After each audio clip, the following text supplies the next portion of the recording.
Hey everyone, welcome back to another tutorial. Today we're making beautiful rainbow and unicorn cupcakes. Now I won't narrate absolutely everything I'm doing. I feel like it's pretty self-explanatory on the screen, but if you have any questions, do leave them in the comment.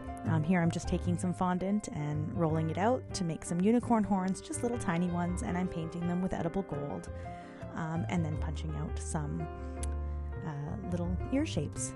I'm using fondant mixed with Tylose powder, or you can use gum paste. That way they dry nice and hard and they'll hold their shape in the buttercream. So now I am just taking some different colors of buttercream and piping them randomly on the cupcake.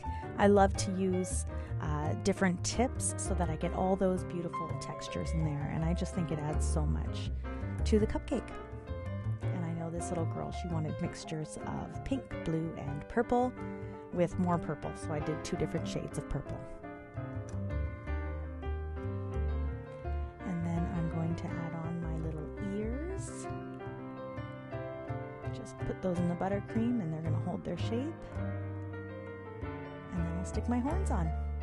And there you go, cute little unicorn cupcakes. And so now I'm using my extruder. Now I got this off of Amazon and it's supposed to be used for clay, but I use it exclusively for fondant. And then I'm using my Tylose and water mixture to bind all that fondant / Tylose powder together to make those rainbows.